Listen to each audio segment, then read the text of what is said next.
noite a todos vocês que nos assistem ao vivo pela internet. Eu sou o pastor Leandro e nós somos a Igreja Batista Betel em Goiânia. É uma satisfação poder estar entrando aí no seu celular, no seu tablet, no seu computador, na sua Smart TV, aonde quer que você esteja nos assistindo e participando um pouquinho contigo desse tempo em que você está buscando a Deus, que você está dedicando o seu coração, a sua mente a ouvir a mensagem do Evangelho. João capítulo 6, versículo 38, diz assim a palavra do Senhor: porque eu desci do céu, não para fazer a minha própria vontade, mas a vontade daquele que me enviou. Amém. Curva a sua cabeça, vamos falar com Deus. Pai Celestial, a Tua palavra, Senhor, é tão poderosa, que um versículo pode mudar o rumo de uma vida inteira, Senhor. Pai querido, nós estamos diante de uma verdade impactante. O Senhor Jesus, que assumiu forma humana, viveu aqui entre nós e nos mostra que Ele se dedicou a viver a Tua vontade. Isso foi tão verdadeiro que no jardim do Getsêmani, antes da cruz, Ele suou sangue, porque precisava ali se dedicar à missão recebida pelo Pai. Ó Senhor, nós sabemos que Jesus é a nossa referência, o nosso modelo de vida espiritual e de vida humana também, Senhor.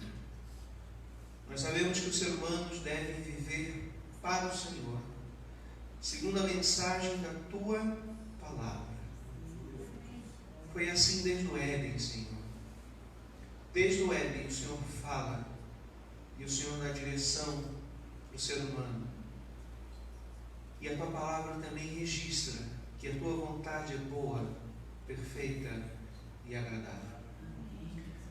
Ajuda-nos a entender que essa vontade é boa, perfeita e agradável como resultado nem sempre na hora que fazemos, mas quando é obedecida, traz frutos de alegria, de satisfação, de direção, de sentido para as nossas almas aqui na terra. Desde o início, o Senhor deseja que vivamos com sabedoria a direção que o Senhor nos dá. E o que nós te pedimos hoje, depois da obra da cruz, do Teu Espírito enviado à terra e da palavra que está aqui revelada, é que o Senhor nos ajude a encontrar esse norte para as nossas almas, para a nossa família. É o que nós rogamos e suplicamos, pedindo que o Senhor nos ajude nessa noite a encontrar esse sentido e essa direção, pelo menos para começarmos uma busca no caminho correto. Nós assim oramos, Pai, no poder do Teu Espírito Santo, e em nome de Jesus. Amém. Irmãos, nós vivemos num tempo em que parece que estamos olhando para o passado, e em que pese toda a tecnologia, conhecimento, prosperidade material, liberdade de expressão, de escolhas, de vida que nós gozamos hoje, parece que quando olhamos no retrovisor do tempo, nós vemos pessoas mais felizes, mais determinadas, mais criativas, mais conscientes daquilo que deveriam viver. Nós nunca tivemos tantas pessoas perdidas em termos de direção do que hoje no século XXI. Os filósofos do passado pensavam sobre sentido da vida e existência. Os filósofos de hoje, além de pensar isso, pensam em todos os problemas que as pessoas têm para encontrar um caminho. A humanidade hoje parece como alguém que enfia uma linha no buraco da agulha. E parece que cada vez mais, ou a linha está mais grossa, ou o buraco está mais fino, ou as duas coisas juntas ao mesmo tempo. Porque tem sido difícil encontrar esse sentido e essa direção. A Bíblia diz que não é sábio ficar dizendo que no passado os tempos eram melhores. Portanto, eu não estou aqui me referindo ao saudosismo. Cada era tem sua característica, é bom e necessário que aconteça um desenvolvimento humano. Isso é muito importante, precisamos ir em frente. O que eu estou me referindo é que parece que no passado as pessoas tinham menos crises de identidade, de propósito, de missão, do que nos dias de hoje. Nunca se trocou tanto de profissão, nunca foi tão difícil encontrar uma carreira no primeiro momento, nunca se trocou tanto de faculdade no meio do caminho. Não estou dizendo que essas coisas são erradas, mas a quantidade em que isso ocorre é muito mais frequente hoje do que já foi no passado. Tem pessoas que às vezes estão quase terminando na faculdade e falam, não era isso que eu queria. E aí pulam para outra, e aí pulam para outra. E às vezes não conseguem se decidir. O autor americano David Allen escreveu um livro chamado Fazendo as Coisas Acontecer. É um livro de produtividade. E ele fala que as mudanças ocorridas nos últimos anos afetou o trabalho secular também. Nós vivemos hoje o que ele chama de trabalhador da era do conhecimento. Nós vemos essa realidade hoje. Ele diz que antes o trabalho era mais fácil. Os teus olhos viam o que tinha que fazer. Se olhava uma vaca, sabia que tinha que ordenar. Se olhava uma cerca quebrada, você sabia que tinha que arrumar. Você via o gado fugindo no pasto, sabia que tinha que construir uma cerca. Você via a colheita, sabia que tinha que ter um celeiro. Era mais fácil trabalhar. Mesmo na era industrial, o trabalho era mais perceptível. Hoje, com o avanço do conhecimento e da tecnologia, precisamos ter sistemas, métodos e um planejamento muito mais perspicaz para lidarmos com todo o conhecimento, com as ações físicas e com aquilo que não é palpável, mas que precisamos administrar. Nesse turbilhão da vida moderna, muitos de nós, crentes e descrentes, dependente de crença, dependente de ser ateu ou de ser crédulo, fomos engolidos. E todos nós, às vezes, nos pensamos quando chegamos em casa, tiramos os nossos sapatos, aliviamos os pés e pensamos, o que eu estou fazendo? Qual que é o meu propósito de vida? Será que estou no caminho certo? O que será que vai acontecer amanhã? Qual vai ser o meu futuro? A reforma da Previdência, aprova ou não aprova? O que vai ser da economia? Cada vez mais insegurança e, portanto, instabilidade nos nossos tempos. Projetos, irmãos, são coisas importantes. O sábio rei Salomão disse que nós precisamos nos dedicar aos projetos enquanto estamos nessa vida, porque na sepultura não podemos fazer mais nada. A questão é, o que estamos fazendo, com qual propósito estamos fazendo, quais são os nossos objetivos, porque não basta fazer para se realizar. Jesus, quando veio ao mundo, ele não caiu aqui de paraquedas e falou, vamos ver o que dá para fazer. Precisa resolver aí o problema da humanidade. Vamos lá ver o que dá para fazer aí, vamos ver o que a gente resolve aí, o que dá para fazer por eles. Jesus veio com uma missão. Ele tinha uma clareza de quem ele era, da sua identidade e do que ele tinha para fazer. A vinda dele à terra não foi um acidente. O Senhor Jesus não estava andando numa nuvem e caiu lá de cima e falou, já que eu estou por aqui, eu já vou resolver o que tem para fazer aqui já. Ele não tinha só tarefas, ele tinha um entendimento claro. E a pergunta que nós temos que fazer é, qual é a missão da minha vida? No meio dessa confusão toda, para que eu estou aqui? Muitas pessoas têm pensado, cada um precisa definir o sentido da sua vida. O sentido é uma coisa tão importante. Se você pesquisar aí na internet, tem muitos filósofos, tem muita gente falando isso. A palavra da moda agora é o sentido. O sentido. Eu tenho que dar um sentido para a minha vida. Não existe uma missão, mas existe um sentido. As pessoas falam isso porque não conhecem a verdade, a palavra de Deus. Errais porque não conheceis a palavra de Deus. Mas a necessidade de ter um sentido de vida está em todo o coração humano, todo, independente de entender quem é Deus, para que o ser humano foi criado e os propósitos do Pai. A sua identidade precisa estar bem clara e esclarecida para você mesmo. Grande parte dos problemas que nós temos é falta de clareza da nossa vida. Muitas vezes você tem um problema para resolver, e se você tirar um tempinho para pensar, esclarecer aquilo, você vai ver que você pode encontrar respostas. Eu me lembro que uma vez eu estava fazendo uma prova para um processo seletivo, e das várias questões que tinha, ele tinha uma que era aquela questão terrível. Eu acho que foi um assessor de educação do inferno que botou aquela questão ali.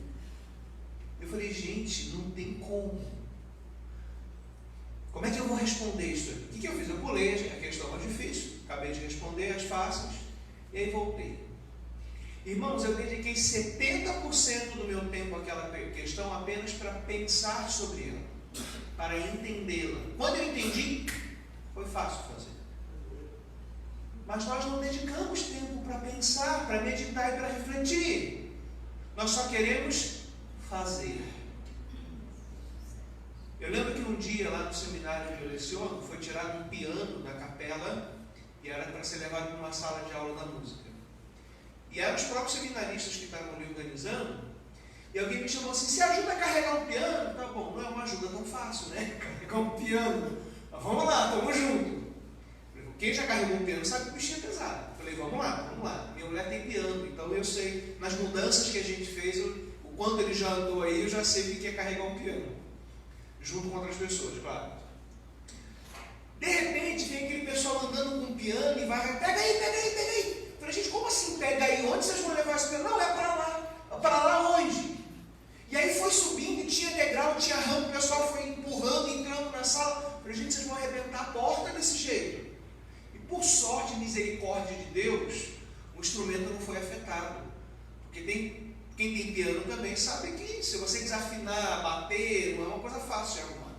Deus, na sua bondade e misericórdia, salvaguardou o piano. Mas é interessante como as pessoas não planejam. Normalmente o piano vai ficar aqui, nesse canto, nós vamos tirar os obstáculos, vamos passar por aqui, sair daqui, são tantas pessoas que vão carregar, um de cada lado, vai ter espaço para as pessoas do piano e tal. Se fizesse isso, foi depois um auê, o pessoal em volta, vai bater! E assim a gente faz a nossa vida. Assim você e eu transportamos os nossos pianos às vezes, sem parar para refletir e para pensar. A sua identidade, ela precisa ser clara. E o problema dessa era é que nós somos influenciados todos os dias exatamente na nossa identidade, o que afeta a nossa missão. Em parte porque as empresas, elas não querem mais só lucros, elas querem mais lucros. Não adianta você lucrar. A questão é o quanto você pode ganhar mais em cima disso. E aí as pessoas têm desejado não somente o nosso bolso, mas também o nosso tempo, a nossa mente e a nossa alma. A alma está presa ao status, aos produtos, e aí encontrar um sentido da vida e satisfazer passa por precisar ter dinheiro para consumir e saciar a alma e encontrar paz. Só que não. Porque dura até o tempo que você passa no caixa, que é isso que as pessoas querem, ou que você passa o seu cartão na internet.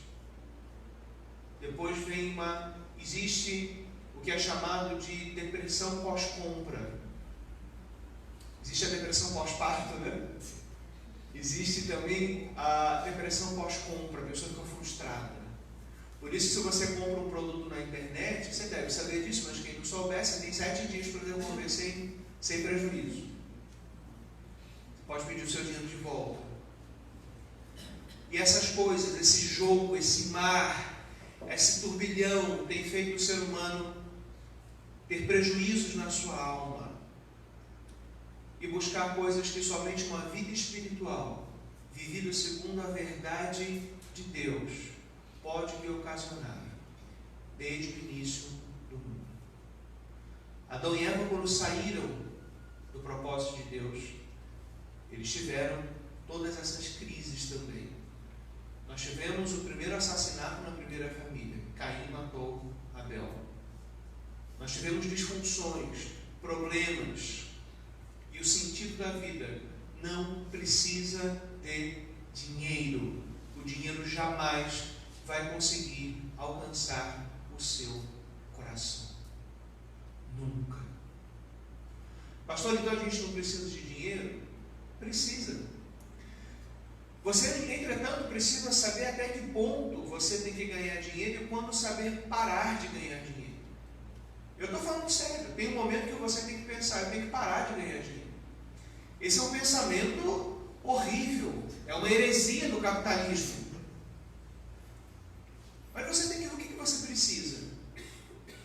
Para você precisa construir um patrimônio, fazer um investimento, às vezes comprar um imóvel para ter uma renda de aluguel. Não tem nada errado com isso não, irmãos. Porque nós vamos viver aqui nessa terra, 70, 80 anos, você vai precisar de estrutura para viver. Né? E o trabalho, eu já falei isso aqui, ele é uma bênção de Deus. Ele não é um mal necessário. Ele é uma coisa que pode até te trazer alguma realização, mas ele não é o sentido. Tem um livro que eu não me lembro o autor agora, que chama assim, Trabalho, Outro Deus que Falhou. Não, Profissão, Outro Deus que Falhou. É um livro secular, que as pessoas tentam colocar o seu sentido na sua profissão. E você precisa trabalhar, o quê? Para sustentar a sua família, para investir na obra do Evangelho, para que a pregação da palavra não pare, seja na igreja local ou seja lá fora. Mas você não pode colocar o seu trabalho como centro. Você tem que ser o melhor profissional, top. Você precisa trabalhar bem, fazer bem o que você faz. Mas isso ainda não é o sentido da vida. O importante na sua vida é a missão. Missão é importante.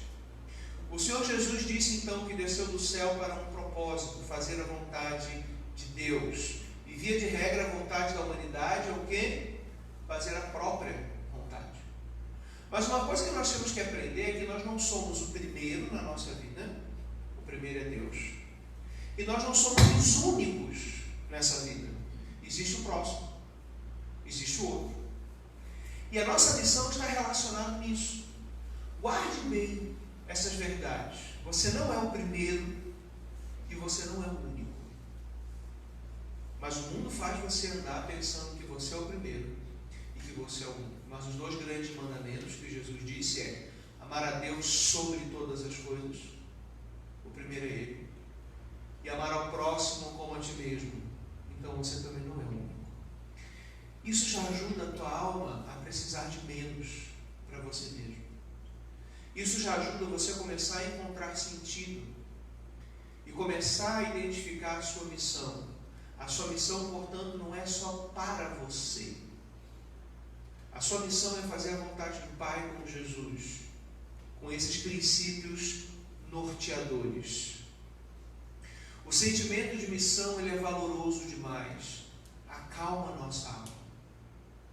Independente do que aconteça, se o dólar sobe ou desce, se a inflação sobe ou desce, seja o que for, você tem uma missão, você tem um propósito, e você tem um Deus que vai estar envolvido com você em primeiro lugar, para te dar graça para que você viva a sua missão nesta terra.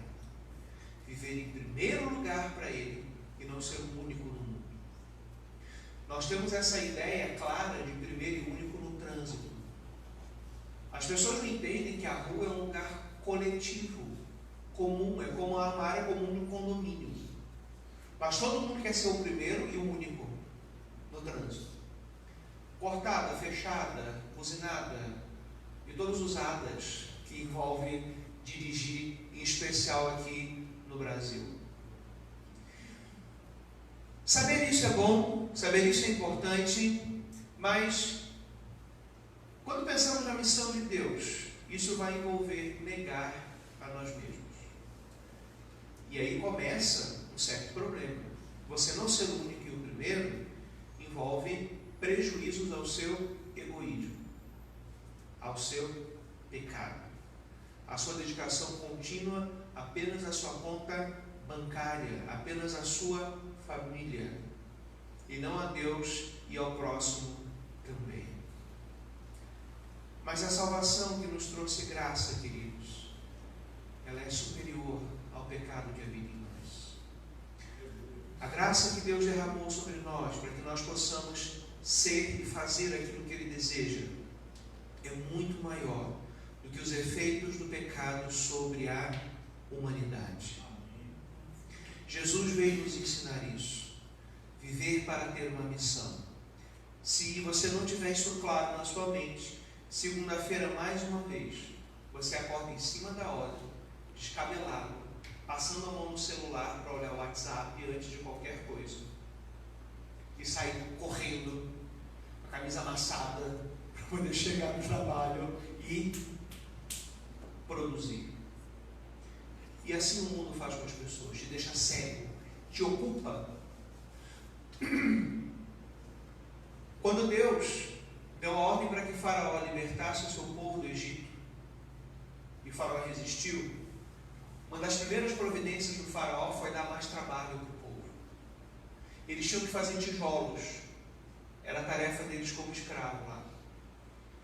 E esse tijolo era misturado com palha. Isso era feito porque ajudava no processo de secagem, na estrutura da tecnologia da época. Mas isso era fornecido para eles. E aí Faraó falou, eles vão ter que sair e catar o material que eles vão precisar. E vão ter que manter a mesma entrega, a mesma meta. Isso ocupou mais o povo, desesperou mais o povo. E isso faz com que o povo desfoque a sua mente da missão de Deus. Mas ter uma missão clara de como viver nesse mundo, como um cidadão celestial, com uma missão nessa terra, entender que eu estou de passagem, faz com que, independente de como eu me sinta, eu sei que eu tenho uma missão com Deus, com a minha família, com a minha igreja, com esse mundo. Todo mundo acorda um dia mal. E o dia parece que não rende. E tudo dá errado. E aí algumas pessoas vão dizer, não, eu posso gritar, tudo posso naquele que me fortalece e o meu dia vai ser maravilhoso.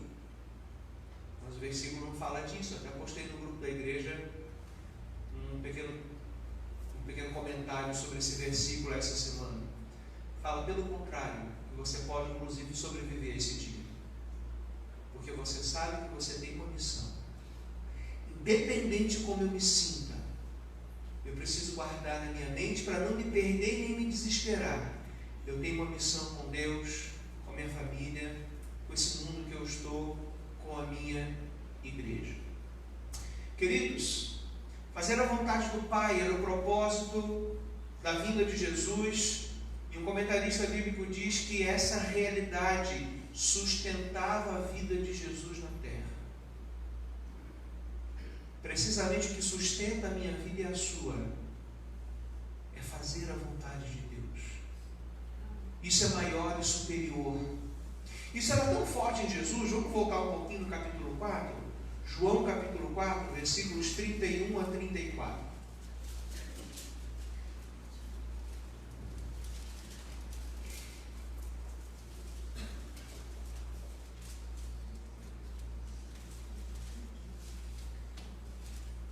É o texto da mulher samaritana. Jesus estava conversando para um poço, os discípulos tinham ido comprar comida, e quando voltaram, aconteceu o seguinte, versículo 31. Enquanto isso, os discípulos pediam a Jesus, dizendo, mestre, coma. Mas ele lhes disse, tenho para comer uma comida que vocês não conhecem. Então os discípulos começaram a dizer entre si: será que alguém lhe trouxe algo para comer? Jesus lhes declarou: a minha comida consiste em fazer a vontade daquele que me enviou e realizar a sua obra. Amém. Irmãos, parece que Jesus estava sempre saciado e revigorado pela oportunidade de fazer de Deus o primeiro e de não ser o único. Porque Jesus era um ser humano como você e eu. E que pese a sua divindade, ele também era plenamente humano. E Jesus sentiu então essa realização. E deixou bem claro que de fato nem só de pão viverá o homem. Ele não queria nem comer naquela hora. Mas de toda a palavra que sai da boca de Deus, e não só da palavra para você crer, mas para você fazer. Ali Jesus tinha uma oportunidade de ministrar a palavra de salvação para uma pessoa. E isso realizou, saciou a alma dele. E por que muitos crentes estão frustrados hoje? Porque não vivem a missão dada pelo Pai. Os evangélicos encontraram um jeitinho de viver bem nesse mundo. A gente é legal, a gente é bacana, a gente é querido. Nós convidamos as pessoas para virem no nosso templo, limpo, bonito, com ar-condicionado. Mas nós não pregamos mais o evangelho da graça, para o qual nós fomos alcançados. Eu estou falando de evangelho da graça, eu não estou falando de ser fanático, de pregar moralismo, de ficar criticando as pessoas pelos erros e pecados delas. Eu estou falando de evangelho. A igreja até perdeu um pouco a noção do que é o evangelho da graça de Deus. Não é para você criticar a pessoa que está cometendo pecado. Está vendo? Ó, aquela pessoa ali, aquela pessoa ali precisa que você e eu cumpramos a nossa missão nessa terra. João 3,16 é muito conhecido pelos cristãos. Deus amou o mundo de tal maneira que deu seu Filho unigênito, para que todo aquele que nele crê não pereça, mas tenha vida eterna.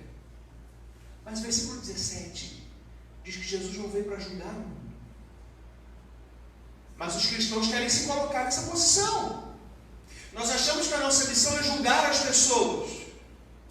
Você condenar o erro é correto. Se alguém vira para você: isso aqui não tem problema você fazer, isso aqui não é bem assim, você precisa dar testemunho da verdade. Não, isso é um problema sim, porque a palavra de Deus chama isso de pecado. Então não condenar não significa também aceitar o erro. Mas isso exige um refinamento. Isso exige mais dedicação e estudo, debruçar-se sobre a Bíblia e orar. Mas nós estamos ocupados vendo a última promoção da Black Friday no Ricardo Eletro no shopping. Nós estamos ocupados caçando a passagem aérea mais barata de madrugada. Nós estamos ocupados vendo muitos programas de entretenimento, de televisão. Nós estamos ocupados com o churrasco, com o pãozinho de alho. Isso tudo é importante.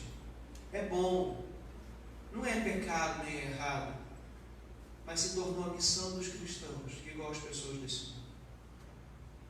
O problema é quando isso vira missão.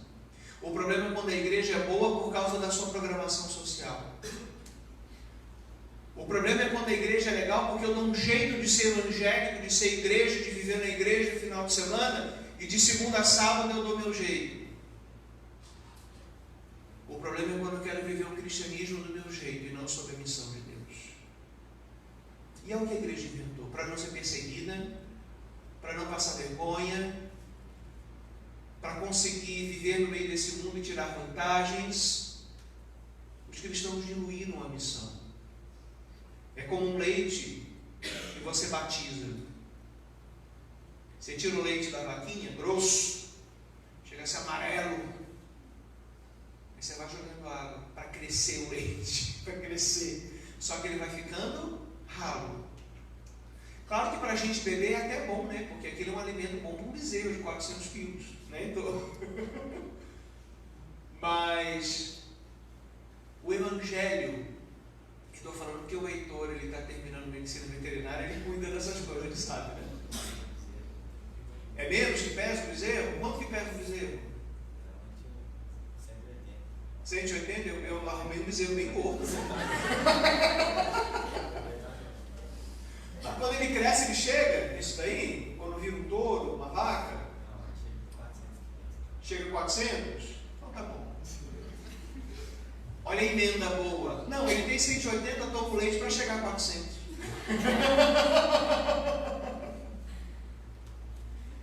Queridos, nós temos um jeito de aguar o nosso leite. E aguando o leite a gente não chega nos 400 quilos. Nós temos um jeito de inventar uma vida evangélica, de construir uma igreja da maneira que queremos, do meu jeito. Depois eu me ocupo como eu quero, eu falo com as pessoas como eu quero, eu trato o irmão como eu quero, ninguém pisa no meu calo, porque ninguém está preocupado com a missão. A gente está preocupado em cumprir uma religiosidade, talvez, em aliviar a nossa culpa, a nossa consciência. Mas Jesus parece que foi revigorado pela oportunidade de prestar ajuda a uma alma. Em Deuteronômio 8:3, mesmo no Velho Testamento, Moisés disse que tudo que procede da boca do Senhor, disso viverá o homem. E mais uma vez, não só de crer e consolar e ser bom, mas de fazer, de viver, de cumprir. A minha missão e a sua missão está anunciada e declarada nas páginas da Bíblia Sagrada. Não tem outra. Não vamos inventar outra. Não vamos. Criatividade tem que vir abaixo de fidelidade na vida cristã. Criatividade não é errado. É algo que Deus é um Deus criador. E nós também podemos criar em certa medida, não como Ele, mas podemos criar em certa medida. Mas isso tem que estar submisso, subordinado à fidelidade à sua vontade.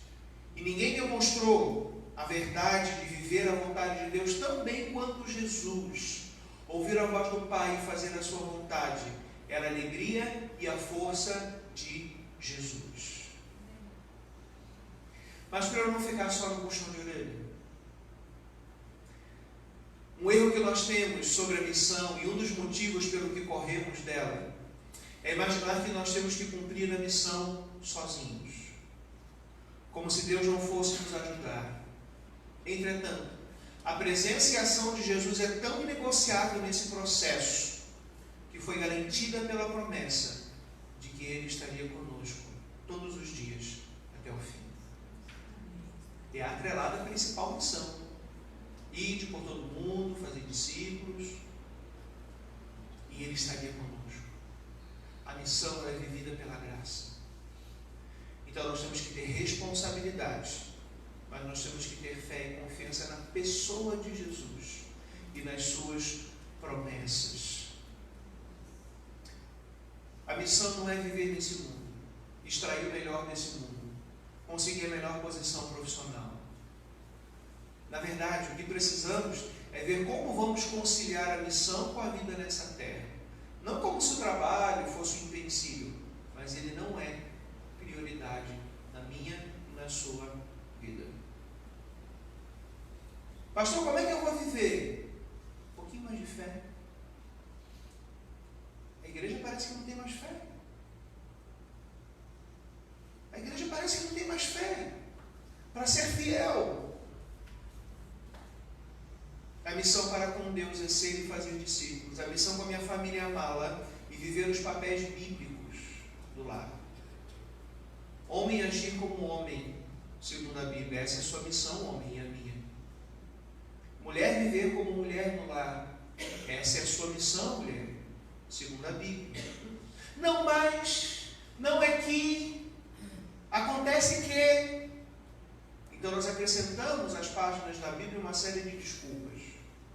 Racionalizamos para não vivermos, talvez, porque achamos que tem que viver sozinha a missão, seja para fazer obra, seja para ser marido, filho, esposa, pai, mãe, etc. A sua missão familiar também é cumprida com a presença e com a ajuda de Jesus. Você não está sozinho nem sozinha. Jesus não jogou uma batata quente no seu colo. Ele te deu uma missão e se envolveu pessoalmente na sua vida. a começar pela cruz. A começar por ela. Queridos, nós precisamos, amados, ter a ideia de que o ser humano, ele não tem essa missão por obrigação. No mundo, quando você cumpre uma missão para alguém, o imperativo é se vira. Tem gente que fala, você é pago para isso. Dá o teu jeito, se vira. Eu não quero saber. É a ideia de cliente, né? Se você pede uma pizza na pizzaria, a pessoa te pede 30 minutos para entregar. Se der 31 minutos, a gente liga e reclama. Ó, se vira. Você me falou que era 30. Se vira. No mundo até funciona assim. No caso de Deus, há amor profundo envolvido na missão. A própria missão de Jesus foi realizada com o envolvimento profundo do Pai Celestial. A voz que veio do céu no batismo de Jesus falava: esse é o meu filho amado, em quem me comprazo. Tudo que envolve Deus envolve amor. Mas esse amor, queridos, não é aquela coisa doce e melosa, e nem que nos poupa de enfrentar os problemas da vida. O amor de Deus, ele nos encoraja. Eu quero começar a concluir essa mensagem ilustrando uma situação que aconteceu comigo quando eu era criança. Eu não gosto muitas vezes de usar ilustração pessoal, mas é só ilustração. Eu lembro quando eu era criança, eu estava num parque de diversões com meu pai. Era um parque não de brinquedo eletrônico, parque em praça assim, né? E tinha um brinquedo que era uma rampa de cimento e que tinha algumas partes que a rampa vinha aqui, parava, tinha um espaço e continuava, e se virava. O objetivo era para a criança pular aquilo ali. E eu comecei a subir e brincar. Quando chegou no primeiro obstáculo, eu, igual desenho animado, até o barulhinho para frear. Parei. Era criança, bem pequena, eu fiquei com medo de pular. E o amor do pai, do meu pai que estava ali, não foi falar o seguinte: não, filhinho, tadinho, desce e volta. Não corre esse medo não, tadinho. Não corre esse risco não. Você pode ralar o joelhinho. Amor de pai não é assim. Os homens que estão aqui sabem disso. Amor de pai encoraja, não poupa. O que ele fez? Pula, meu filho, você vai conseguir. Vamos, meu filho, vai dar certo. E eu, ó, era alto. O trem era, para você ter uma ideia, eu estava olhando meu pai lá embaixo. Meu pai tem a minha altura, mais ou menos. Então o trem era mais acima. E ele olhava assim para mim, e eu olhava assim para ele. Eu, não, meu filho, você vai conseguir. Eu falei, não, eu não. E ele insistiu, ele viu que não ia. Então ele usou uma técnica muito importante, que é da motivação. Ele abriu a carteira e pegou na época uma nota. Lembra quando tinha o barão? Tinha uma moeda, uma nota que tinha a imagem de um barão, não sei que barão que era. Tinha um castelo também. Enfim. O que ele fez? Ele botou a nota do outro lado, né? E ele me disse: meu filho, se você conseguir pular, a nota é sua. Melhorou a proposta, né? Eu já comecei a pensar 2 vezes. Eu olhava, e eu calculava, e eu olhava o tamanho da minha perna, que era pequena na época, eu olhava aquele tamanho e eu... Meu filho, ó, você pode fazer o que você quiser com esse dinheiro. Eu até tentei, mas eu olhava para baixo e falei: não, pai, eu não vou. Eu vou cair e vou me machucar. E meu pai insistia, E por fim, o que ele fez? Ele se colocou embaixo do buraco, estendeu as mãos e falou: meu filho, pula, se você cair de pé. Ele se envolveu pessoalmente. Então eu tinha encorajamento, eu tinha uma boa motivação, E agora, eu tinha os braços do meu pai estendidos embaixo de mim. Ele falou: meu filho, pula. Se você cair, eu te seguro. Então eu avaliei meu pai e falei: ele vai dar conta de me segurar. Hoje, coitado. Mas na época, ele vai dar conta de me segurar. E ele se envolveu pessoalmente. A garantia foi a pessoa dele. Não era só a palavra dele, não era só a recompensa, era a sua pessoa, a sua força, a sua capacidade de me segurar nos braços se eu caísse. Eu não lembro o que eu fiz com dinheiro, mas que eu pulei, eu pulei. Porque o amor de pai nos encoraja. E mesmo quando você tem medo, saiba que você não tem apenas a palavra para te motivar, um galardão para receber no céu, mas a pessoa de Deus, garantindo o braço forte de Deus. Você pode cumprir a palavra do Pai. O próprio Pai se envolve pessoalmente como garantia de que você não estará só e de que se você falhar, Ele te ampara. Ele não vai sair de baixo, Ele não vai te punir. Se você errar, se você cair, o Pai vai estar lá. Ele não quer apenas o seu serviço, Ele quer te encorajar, Ele quer te fazer crescer. E Deus não nos poupa de desafios para nos preparar para cumprir a missão da sua palavra, na nossa família, na sociedade, na igreja. Deus não vai nos poupar, Ele vai nos treinar e nos encorajar. E vale a pena. Coisas pequenas na sua vida, como pular um brinquedo, com seu próprio pai te sustentando, pode ser um treinamento para o futuro. Você fazer coisas muito maiores e dar saltos muito maiores. E quem sabe até ser um pastor, começou hoje com todos os desafios que isso envolve, com todas as impossibilidades que isso envolve. Mas eu creio no meu Pai Celestial para a obra que Ele me deu. Amados, a palavra de Deus é o sentido da nossa vida. Não fuja da sua missão. Se você fugiu, Deus pode lhe restaurar agora. Talvez esteja começando por meio da pregação dessa mensagem.